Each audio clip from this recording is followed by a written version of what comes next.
Sa Arizona, ang minahan sa lungsod ng Prosperity ay kilala dahil sa malaking produksyon nito ng ginto, subalit ang minahan ay matagal nang isinara. Isang gabi, isang lalaki ang nagmamaneho ng truck na puno ng mga kemikal at hindi niya nakita ang kuneho sa gitna ng kalsada. Bigla siyang lumiko para iwasan ito, dahilan para mahulog ang isang nakakalason na bariles mula sa truck at lumubog sa lawa.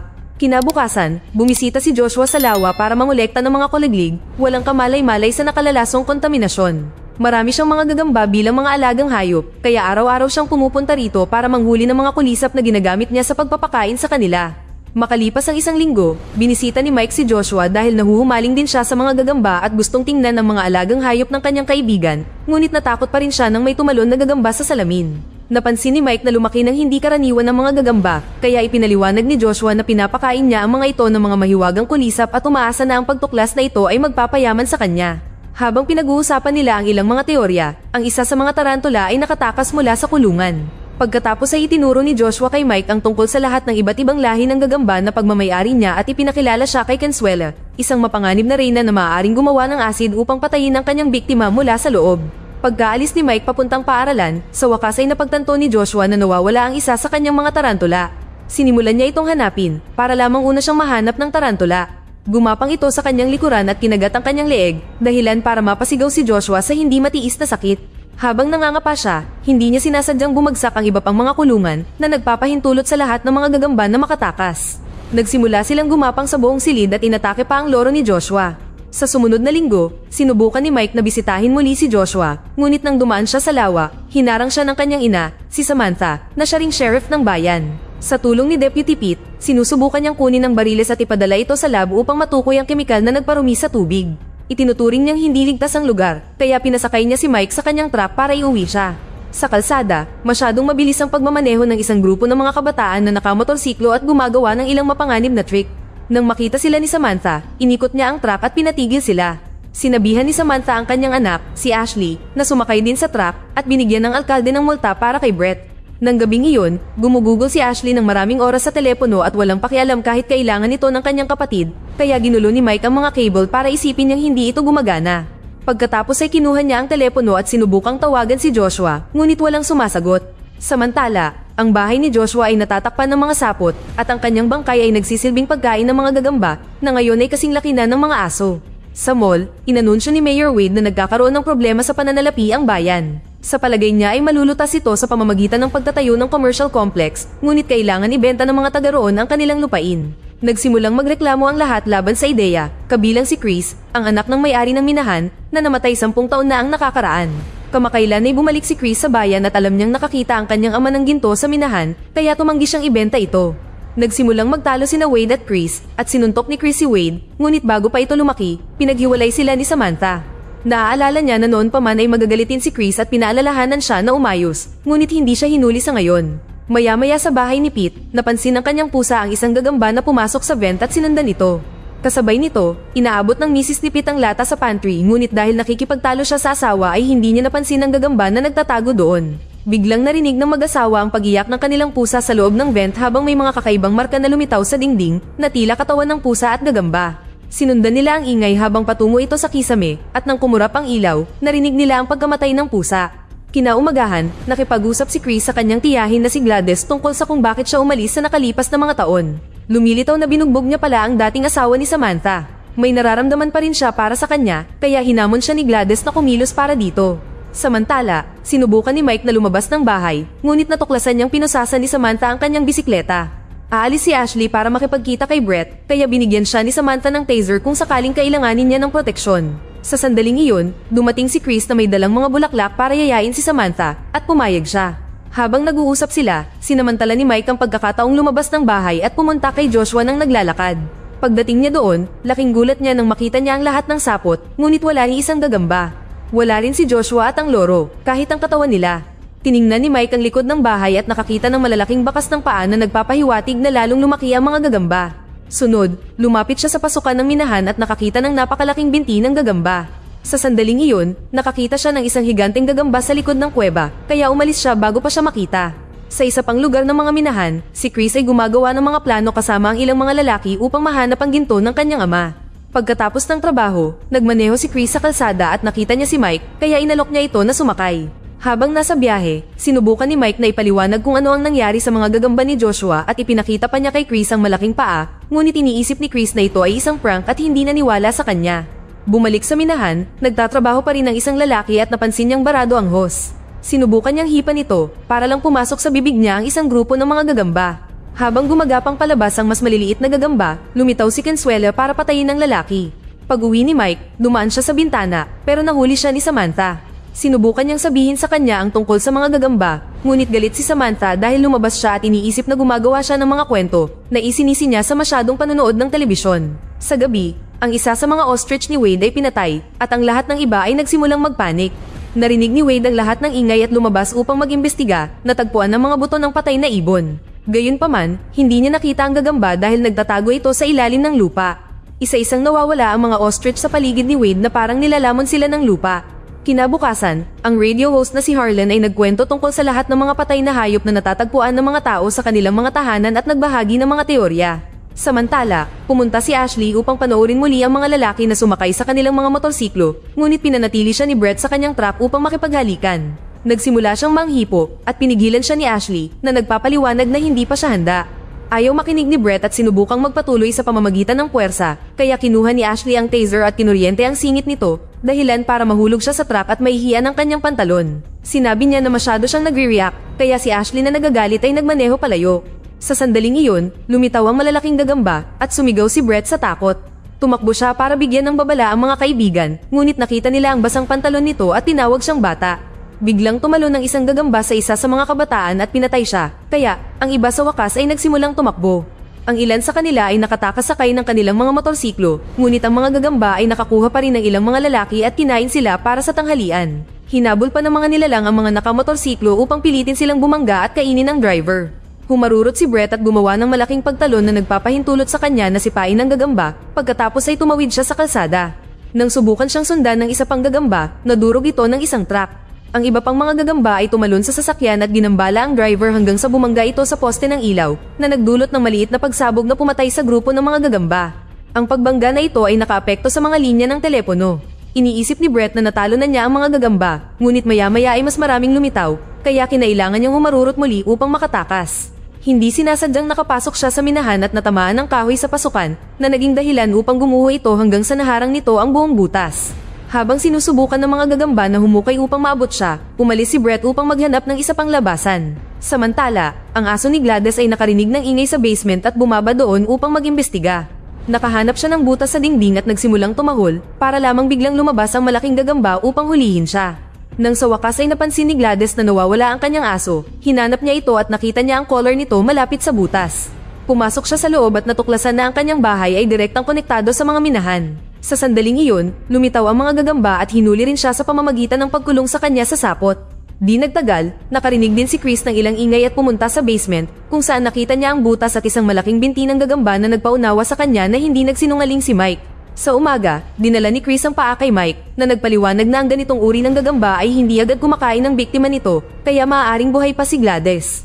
Sa isa pang silid, pinupunit ni Ashley ang larawan nila ni Brett nang biglang gumapang ang isang gagamba sa bintana at itinulak siya sa dingding. Narinig ni na Mike, Chris, at Samantha si Ashley na sumisigaw at tumakbo sa kanyang silid para lang makita ang gagamba na binabalot siya ng sapot nito. Sinubukan ni Chris na salakayin ng halimaw gamit ang iba't ibang bagay, kaya ang gagamba ay gumamit ng mas maraming sapot upang ikulong din siya sa dingding. Sa kabutihang palad, mayroong itinatagong baril si Samantha sa bahay at nahanap ito sa tamang oras upang barilin ang gagamba hanggang sa mamatay. Pagkatapos, tinawagan ni Samantha si Pete gamit ang radyo ng pulisya at sinabihan siyang magdala ng maraming armas hanggat maaari sa kanyang bahay. Sa minahan, naghahanap pa rin ng labasan si Brett nang madatnan niya ang patay na minero. Sa malapit, mayroong isang grupo ng mga tao na nakakulong sa mga sapot at ang ilan sa kanila ay buhay pa. Takot na nanonood si Brett habang kinakain ni Consuela ang nanginginig na katawan at agad na lumayo. Sa bayan, isinasara ng barbero ang kanyang tindahan nang bigla niyang makita ang dalawang higanteng gagamba na tumalon sa isang kaibigan upang simulan siyang balutin ng sapot. Sa istasyon ng pulisya, nag-ipon si Pete ng maraming armas hanggat maaari at umalis sakay ng kotse, hindi alam na sinusundan siya ng mga gagamba. Nang makarating siya sa bahay ni Samantha, may narinig siyang kung ano sa bubong ng sasakyan at binaril ito, dahilan para bumagsak ang berdeng likido sa kanyang mukha. Sa sandaling iyon, lumabas ang grupo at binaril ni Samantha ang gagamba na nagbigay ng daan para makapasok ang lahat sa sasakyan. Sinubukan din umatake ng isa pang gagamba, ngunit binaril ito ni Chris bago sila tumakas. Habang dumadaan ang sasakyan ng pulis sa bayan, maraming gagamba ang nakakita at sinundan ito. Sa kalaunan, naabot ng grupo ang trailer ni Harlan at sumingit si Samantha sa kanyang palabas upang bigyan ng babala ang lahat sa lugar tungkol sa mga gagamba. Gayunpaman, walang sino man ang nagseryoso sa kanya dahil ang palabas ni Harlan ay palaging may mga peking kwento ng alien. Hindi nagtagal, isang higanteng tarantula ang nagpakita at sinimulang yugyugin ang trailer habang si Samantha ay nagpadala ng isang huling mensahe. Kailangang magtipon ng lahat sa mall na dapat ay ligtas dahil sa mga konkretong pader. Itinulak ng tarantula ang trailer habang patuloy itong binaril ni Pete hanggang sa bumagsak itong patay sa lupa. Bumagsak din ang trailer at maririnig sa radyo ang hiyawan ng mga tao. Ang pangalawang tarantula ay lumitaw kasama ang mas maliliit na gagamba kaya nagmamadaling umalis ang grupo sakay ng kotse. Samantala, sa bayan, may isa pang sasakyan na nahihirapang magmaneho dahil may gagamba sa bubong at nauwi sa pagbangga. Ang mga taga roon ay lumabas upang makita kung ano ang kaguluhan at sa wakas ay nakita ang lahat ng mga gagamba na tumatakbo sa mga lansangan. Nataranta ang mga tao at nagsisikap na tumakas habang sinisira ng mga gagamba ang mga bintana at tumalon sa mga bubong upang patayin ang bawat tao na maaari nilang maabot. Maraming mga gagamba ang umaatake mula sa ilalim ng lupa, kaya't ang isang lalaki ay naghagis ng hagdan upang gamitin ito bilang tulay at marating ang kanyang sasakyan upang makatakas. Gayunpaman, ang mga gagamba ay mabilis na natututo at sinimulan nilang punitin ang mga pinto ng kotse upang maabot ang kanilang mga biktima. Nang dumaan ang koponan ni Samantha at nakita ang matinding kaguluhan na sumakop sa lungsod, ginamit niya ang police speaker para sabihin sa lahat na tumakbo sa mall. Sa ngayon, ang tanging tao sa mall ay ilang mga manggagawa at si Wade, na natutuwa nang makita ang maraming tao na dumarating dahil inakala niyang naparoon ang mga ito upang suportahan siya. Habang ang lahat ay nagmamadaling pumasok, nanatili sina Samantha at Pete sa pintuan upang barilin ang mga paparating na gagamba at nagbigay ng oras para sa mga nakaligtas. Nang nasa mall na ang lahat, ini-activate ng isang manggagawa ang gate, kaya kinailangang magmadali ni na Samantha at Pete para makapasok din bago bumaba ang gate sa lupa. Matapos nilang matiyak na ang lahat ng mga pinto ay secured, nagkaroon ng pagtatalo kung paano magpapatuloy. Kailangan nilang tumawag sa hukbo para sa tulong at ibinunyag ni Wade na mayroon siyang cellphone, ngunit hindi masyadong malakas ang signal, kaya nagboluntaryo sina Chris at Harlan na pumunta sa bubong para gamitin ang antena. Ang iba pang mga tao ay naghanap sa bawat tindahan ng anumang bagay na magagamit nila bilang sandata. Kumuha si Mike ng ilang bote ng pabango at ibinigay ito kay Chris na ipinaliwanag na maaaring malito nito ang malakas na pangamoy ng gagamba. Sa loob lamang ng ilang minuto, nakarating sina Chris at Harlan sa bubong at nagsimulang umakyat si Chris sa antena. Ang mga gagamba ay umaakyat din sa gusali at kinailangang pigilan sila ni Harlan gamit ang baril habang sa wakas ay nakakuha ng signal si Chris. Gayunpaman, nang tumawag siya sa 911, hindi naniniwala ang operator sa kanyang kwento. Samantala, ang kalahati ng pangkat ng gagamba ay nagsimulang kumalampag sa harap na gate upang paunti-unti itong ibagsak. Matyagang naghihintay ang lahat, ngunit napansin ni Ashley na umalis si Wade sa pamamagitan ng pinto sa likod. Sinabi niya sa mga tao ang tungkol dito at napagtanto ng isang manggagawa sa mall na pupunta si Wade sa minahan sa pamamagitan ng basement. Pinapunta ni Samantha ang kanyang mga anak upang magtago doon habang siya at ang iba pang mga matatanda ay naghanda upang patayin ang tarantula na tuluyang sumira sa gate. Pagkatapos, umatras ito at hinahayaan ng daan-daang mas maliliit na hayop na pumasok sa mall sa pamamagitan ng bagong butas. Agad na nagpaputok ang mga tao, ngunit napakaraming mga kaaway, kaya kinailangan nilang tumakbo sa basement. Sinakop ng kaguluhan ng mall habang mas maraming tao ang napatay o nahuli ng mga gagamba sa bawat sulok. Hindi nakarating si Pete sa basement sa oras, kaya titinaas niya ang isang shutter na sapat lamang upang gumulong sa ilalim nito. Nang itusok ng mga gagamba ang kanilang mga binti sa shutter, gumamit si Pete ng chainsaw para putulin silang lahat. Sa basement, natuklasan ng mga nakaligtas na nilock ni Wade ang pinto, ibig sabihin ay nakulong sila. Sa bubong, ang mga gagamba ay nakapalibot sa mga lalaki, kaya tumalon si Harlan upang makagambala at lumapag sa mga halaman kasabay ng paglabas ni Pete. Ang mga gagamba ay sumusunod sa kanila at ang pinto sa likod nila ay mabubuksan lamang mula sa loob, kaya maaari lamang silang tumakbo. Sa mga minahan, nagulat si Wade nang makita si Brett. Sa sandaling iyon, nahanap sila ng mga gagamba at sinubukan ni Wade na kunin ang motorsiklo ni Brett upang makatakas, ngunit nahuli siya ng isang gagamba at kinaladkad siya palayo. Nang makitang dumarating ang mga gagamba, muling sumakay si Brett sa motorsiklo upang makatakas. Sa isang tindahan ng mall, lumabas ang barbero mula sa pinagtataguan at hindi napansin ang gumagalaw na tent hanggang sa magpakita ang gagamba at tumalon upang hulihin siya. Bumalik kay Chris, inakyat niya ng kaunti ang antena hanggang sa maabot niya ang mga cable at dumausdos pababa para makapasok sa vent na direktang magdadala sa kanya sa mall. Nakita ni Samantha si Chris na nakulong sa likod ng grill at tinulungan siyang lumabas bago sumama sa iba sa basement. Biglang may kumalampag sa pinto na mabilis na bumagsak. Ito ay si Brett na gumamit ng makinarya sa paghuhukay upang buksan ang daan. May ilang gagamba sa likod niya, kaya nagpaputok ang mga tao hanggang sa mamatay silang lahat.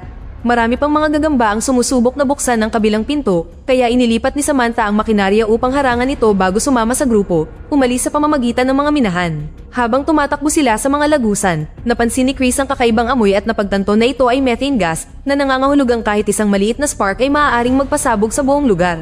Nagkamali ng dinaanan ng isang manggagawa sa mall at natagpuan siya ng gagamba na agad na tumalon sa kanya upang kaladkarin siya sa pugad. Sinubukan ng pangalawang gagamba na salakayin ng grupo, kaya gumamit sila ng pana upang patayin ito nang walang spark. Pagkatapos, patuloy na gumagalaw ang grupo at nakahanap ng pugad ng gagamba kung saan inilalagay nila ang lahat ng mga bilanggo sa mga kakon para makain ng reyna. Nagulat ang lahat nang may mahulog mula sa kisame, ngunit si Wade lang ito na nahuli ng sapot ng gagamba. Matapos siyang palayain, sinabihan ni Chris si Samantha na gabayan ng grupo sa labasan habang siya ay mananatili upang hanapin si Gladys. Bago sila maghiwalay, sinubukan ni Chris na ipagtapat ang kanyang nararamdaman, ngunit ipinaliwanag ni Samantha na alam niya na gusto niya siya at nabinugbog niya ang kanyang asawa dahil niloko siya nito dahil sinabi sa kanya ng ama ni Chris bago siya namatay.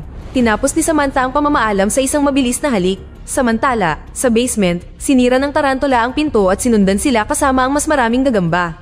Sa mga minahan, sinuri ni Chris ang isang grupo ng mga katawan hanggang sa wakas ay matagpuan niya si Gladys na buhay pa at maayos. Tumingala siya at nakita ang ginto sa likod mismo ni Chris. Sa sandaling iyon, lumitaw si Consuela, ngunit hindi siya maaaring barilin ni Chris nang hindi nagdudulot ng pagsabog, kaya sa halip, nag-spray siya ng pabango sa mukha nito.